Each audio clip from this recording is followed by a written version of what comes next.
Please do not expect the board to respond to your comments or questions tonight. We'll take your actions and questions seriously and want to have sufficient time to process and research issues if need be. Any questions from the public should be submitted through the use of the public comment form, which may be obtained online or at the desk of the district clerk.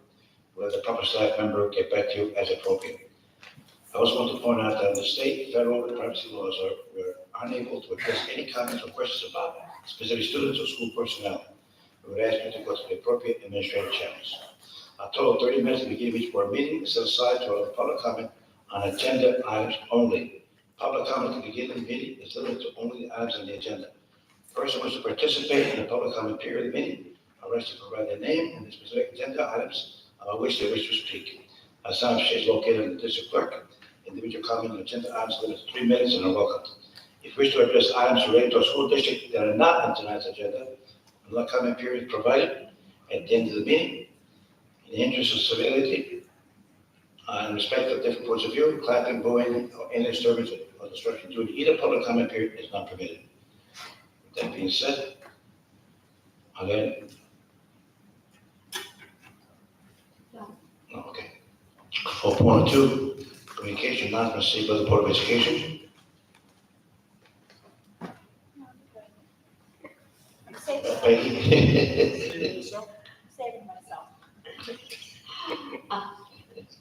A number of us attended the homecoming game at John Jay, where we had the dedication of the stadium. Are you going to mention it later? So I will not. I will mention it, but feel free, Trustee Cullen, to add your thoughts in regards to what was a wonderful evening. From Mr. Albaum, and it was a very nice ceremony. Anyone else? Seeing none? Oh, sorry, John. That's okay, I didn't mean to hide on it.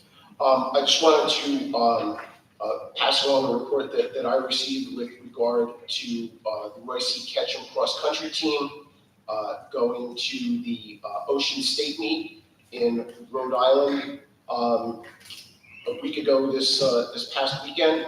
Outstanding performances were turned in by multiple student athletes, both at the varsity and the JV level, with personal bests being achieved. Our top two runners, Connor Hitt and Abby Kwalchek, both placed 16th overall in the championship level race, which just to clarify that, so there was a small school race and a large school race in which the team competed in, and there was the championship level race that our top boy and girl runner competed in. They placed 16th. Had they run with their team in the large school race, they would have won the race. So that's how competitive the race was. Both of them set personal bests. I just wanted to acknowledge all of those student athletes and congratulate them. Thank you. Anyone else? Seeing none, superintendent report. That's it. Thank you, President Lumia, Board of Education, Wappinger Central School District Learning Community. I'd like to start off by, first of all, thanking the Board of Education for changing the date of this board meeting so that I was able to go and present in Saratoga at the New York State Council of School Superintendents Annual Fall Summit. I wanted to share with you that I was very proud to present the work that we've done here in Wappingers in amplifying student voice through civic readiness. We have increased the amount of students who have received the Civic Seal from 18 in our pilot year to nearly 100 last year, and those numbers will continue to grow. In addition to that, the commissioner spoke this morning, and I believe that the commissioner and the State Education Department is truly committed to assisting us with some of the staffing shortages that we continue to have not only in Wappingers, but throughout New York State. I think they're looking at being a little bit more flexible in the requirements, particularly in the areas of teaching and teaching assistants, so that we can continue to bring more people into the field. And I'd also like to comment on the homecoming ceremony at John Jay High School. I was very fortunate to work with Mr. Ambron as I served as principal at John Jay for nearly 5 years. He was a phenomenal individual, Wherever there was an event, there was Mr. Ambron, whether it was the John J. Mann, whether it was a dance, whether it was a theatrical production, whether it was a sporting event. And unfortunately, we tragically lost Mr. Ambron too early, and his spirit will always live on at John Jay High School on a plaque that's dedicated to him and the positive impact that he made on the John Jay High School community. So with that, I thank you. I'd like to thank the superintendent for going to that conference, and for what I gathered, did a phenomenal job, so thank you, Dwight. Thank you. 6.01, external financial statements, presented by the Deal Group.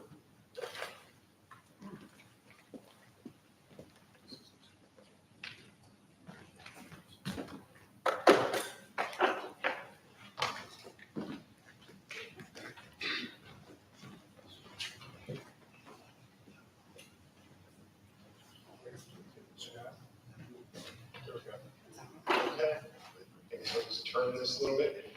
Good evening. My name is Alan Walter. I'm a partner with the Bonadillo Group. We are the school district's external auditors. We met with the audit committee last week and reviewed the financial statements and reports in detail. For tonight's meeting, I'd just like to give a brief overview of the results of our audit and then open it up to any questions if you may have any.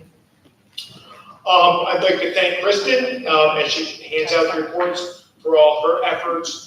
An audit is a collaborative effort. We can't get done when it's not provided to us. So thank you, Kristen, and the rest of the business office. The reports that we issued or will be issuing, they're still in draft form, but they're final. Kristen's reviewed them. We just have to get a couple of paperwork items to file them by the October 15th deadline.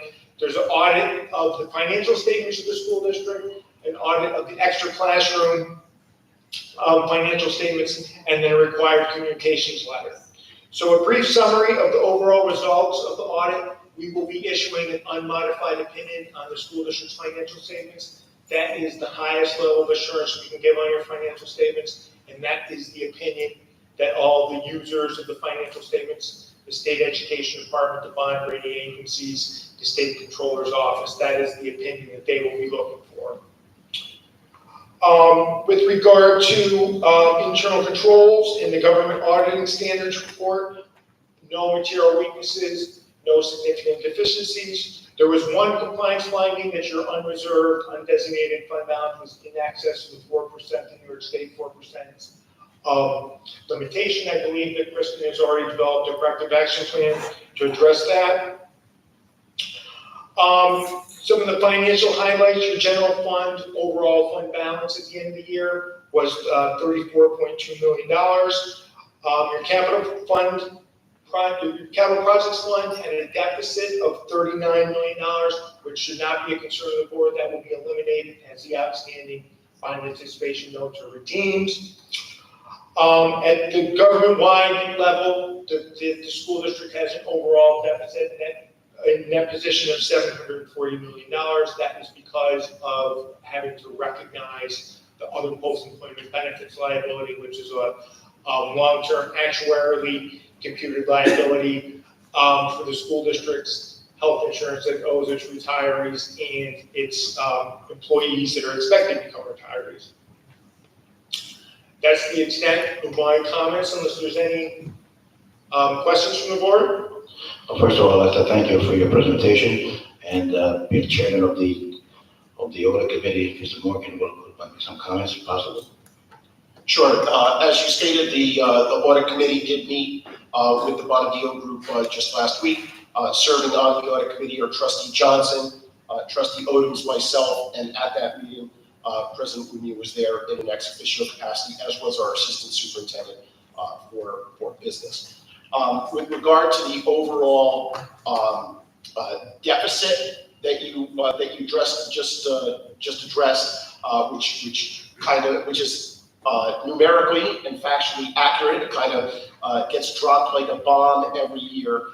That $700+ million deficit is because the district has liabilities well into the future for retired employees that benefits need to be provided for, that as each year comes along, that gets folded into the annual budget.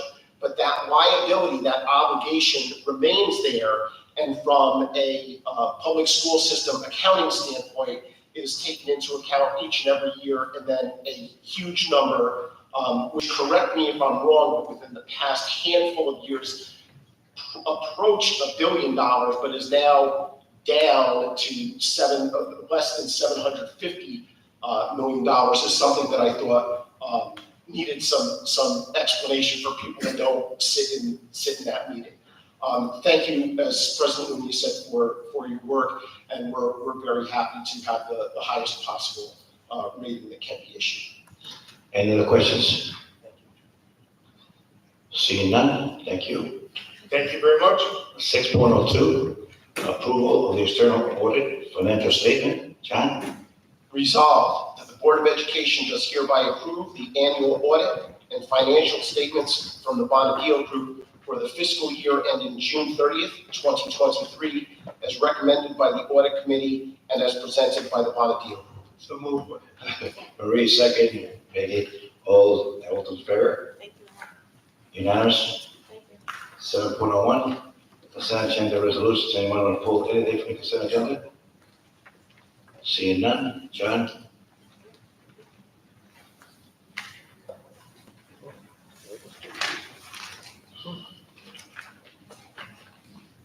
Resolved that the Board of Education does hereby approve the following consent agenda items as stated. 7.02, 7.03, 7.04, 7.05, 7.06, 7.07, 7.08, 7.09, 7.10, and 7.11. Motion, Marie, second. Peggy, all those in favor? Unanimous?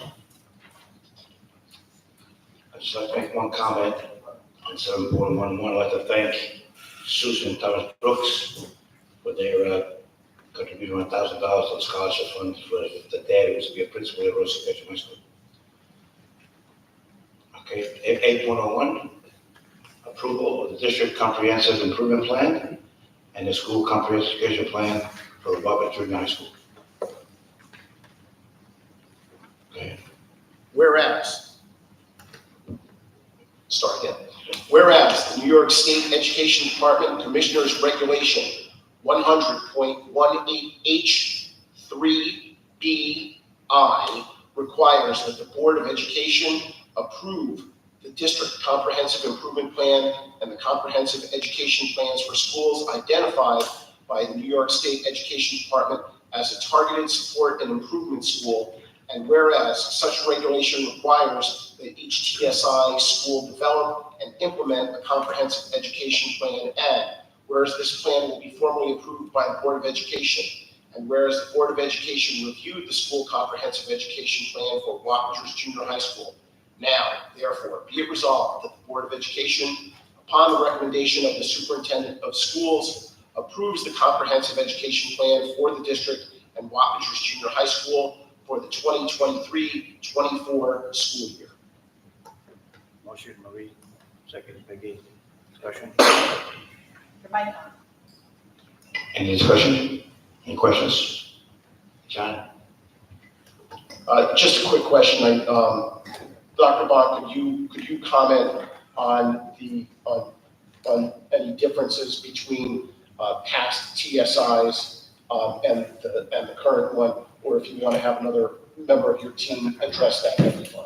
As a matter of fact, as you were asking the question, our Assistant Superintendent for Curriculum and Instruction is now entering the podium. Dr. Cardwell, go right ahead. Yes, Thank thank you. you. In previous years, back in 2019, Wappingers Junior High School was identified as a TSI school for various subgroups such as students with disabilities, African American students, Latino students, for attendance and performance on the ELA and math assessments.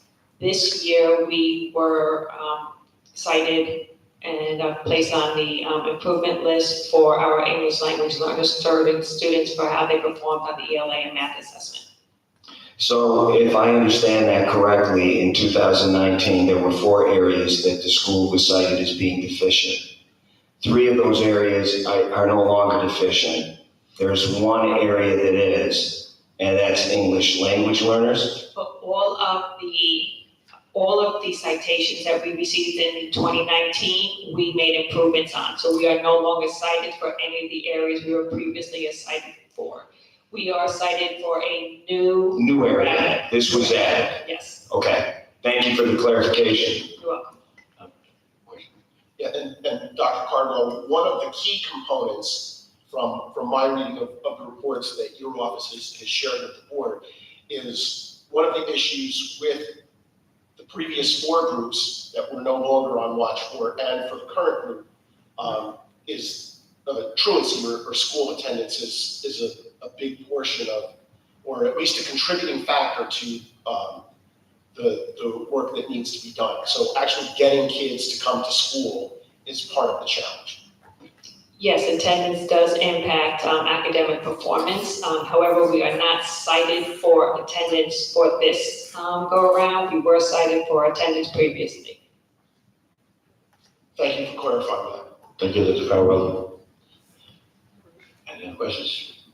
Motion to go, all in favor? Unanimous?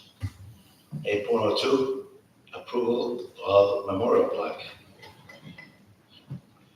Resolved by the Board of Education of the Wappinger Central School District to authorize that a memorial plaque be placed in cement in front of the home bleachers at John Jay High School to honor Michael Ambrod, a Fishkill resident who was a respected teacher and senior class advisor at John Jay High School, as well as a coach of several youth organizations who passed away unexpectedly on July 26, 2022, be hereby approved. So moved. Second, Mike Brown, all in favor? Unanimous? I'd like to make a comment, President Michael Brown. Every year, there was a speech at the graduation, and I copies, I asked his wife to give me some of his speech, and actually gave some of his speech last year. He was an excellent teacher, excellent speaker, excellent teacher, excellent. And he should definitely be missed.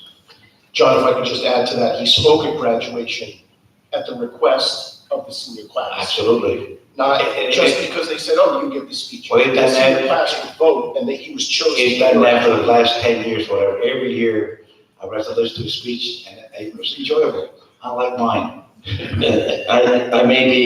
I may not be totally accurate, but if I recall, for the 13 years I've been with the district, I think he's been Teacher of the Year, at least 11, or not 12 of those 13 years. Says a lot about the person and the respect he had from our students. 8.03, approval of new club charters. Resolved that the Board of Education does hereby approve the following new first-year club charters. A, John Jay High School National Computer Science Honor Society. B, Royce C. Ketchum High School Pokemon Club. C, Wappingers Junior High School Chess Club. Motion, Maria, second. Cheryl, discussion? All those in favor? Unanimous? 8.04, approval of the revised policy committee charter. John? Resolved that the Board of Education does hereby approve the revised policy committee charter as amended. Motion, Peggy, second, Maria. All those in favor? Unanimous? 8.01, first reading of policies. I'm sorry, this one? 8.05, okay. 8.05, first reading of policies. Again, I suggest that the community look at those policies, see if you have any comments, and so address it to our chairman, Peggy Kellum. Thank you. 9.01. Remember the request of addition to the agenda? Are there any addition to the agenda? Seeing none. 10.1, comments from the public. I believe there are some people in the public who want to make some comments. I'm happy to listen.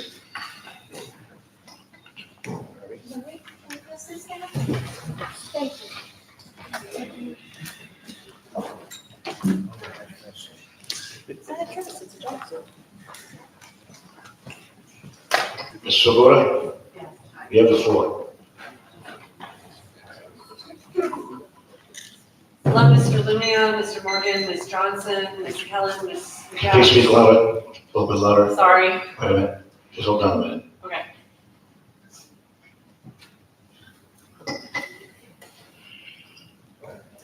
Hello? Oh, yes. Hello, Mr. Lumia, Mr. Morgan, Ms. Johnson, Ms. Kelland, Ms. McGatz, Mr. McFarland, Mr. Odoms, Mr. Sloshower, Mr. Spencer.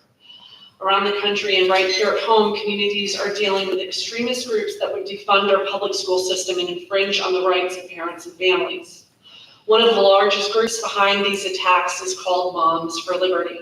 In the spring of 2022, this group attempted to take over the Wappinger School District School Board, and fortunately this effort was not successful due to the hard work of community volunteers who signed petitions, put out street signs, and coordinated awareness campaigning, sharing statements made by our local Moms for Liberty chapter exposing their hate. It was wonderful to see people come together from every political party to help our children. We dodged another bullet in February of 2023 when this same Moms for Liberty group attempted to make a donation in the form of pocket constitutions to our school district. Obviously, a donation from such a group would indicate an endorsement, and fortunately, this donation was not accepted. 4 months ago in June 2023, Moms for Liberty was declared an anti-government extremist organization by the Southern Poverty Law Center. This declaration should make it easier for our schools and libraries to safeguard themselves from pressures from Moms for Liberty, but this organization is aggressive, well-funded, and politically connected, which means we can't let down our guard. I am here today to let you know that parents in this community will stand beside our educators and administrators and ultimately our children and families if and when this extremist organization comes on our radar. I have felt encouraged by several actions taken by this board, especially your support of our Gay Straight Alliance Club at John Jay after these children were called pedophiles in an article written by former Assemblyman Kieran Lalore and then amplified by Moms for Liberty Dutchess and Orange counties in February of last year. Think about that for a moment. It was our children, teenagers who were attacked, not adults. I wanted to advise you that Moms for Liberty has been welcome to appear in the East Fishkill Community Day Parade this weekend, which is concerning to many of our families. Last year, the board mentioned that you would be hiring a mental health professional who would be able to lend expertise when dealing with the sad and disturbing trend of adult bullying of our children. I am hoping you will have an update in the near future as to what this position looks like and who will be filling this role. Parents in the Wappinger School District will not stand for censorship, and we will encourage our teachers to teach accurate American history and to celebrate the lessons learned from it. We are not afraid to stand for truth, democracy, and freedom, and we have your back when it comes to challenges against these ideals. Thank you. Those are my written remarks. I also wanted to add that at the end of the year last year, there was a gentleman who came and addressed the board. He refused to give his name, and he went over the time limit by double. And he was very angry, insisting that I'm gonna take a few more moments here. He was very angry, insisting that his child felt that she was attacked and harassed because she was Christian and straight.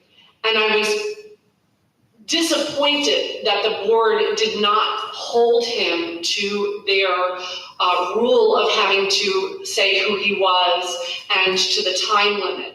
And I want to let you know that I understand that we're all a little afraid right now. I'm a little afraid right now.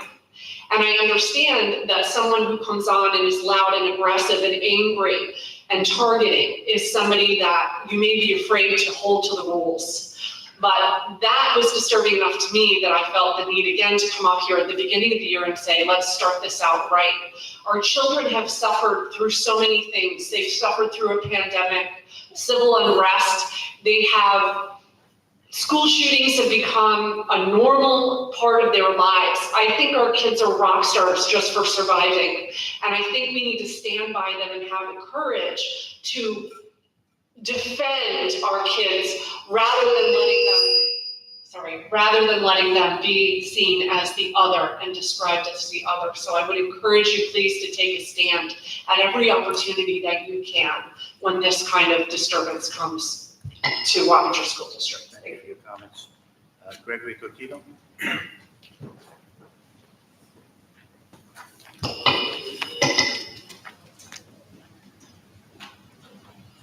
Good evening, Superintendent, School Board.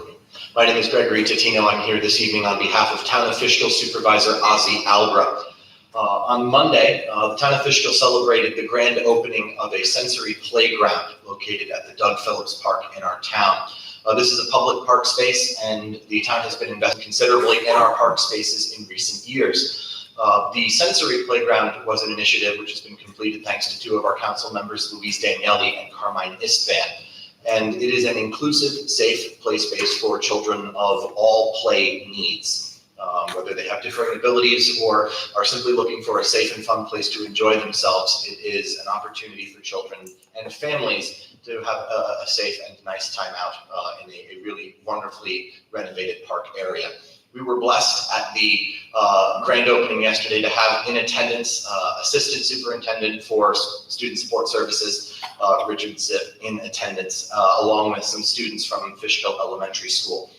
It's great to be able to celebrate an opening and to see the park being used for what it is intended for. Likewise, we wanted to make sure that the district knows that students and families at any school within the district, any child within our area is welcome at the sensory playground in the town of Fishkill. We have been in communication with Mr. Zip and will continue to communicate with you, Dr. Bonk, and the school board if there's any additional information, photos, or things that we can do to assist the district in making sure that students and families, whether you live in Fishkill or anywhere in the Wappinger School District, know about this public resource, which is now officially open for the public. So thank you for allowing me to speak. And thank you again for being part of that process.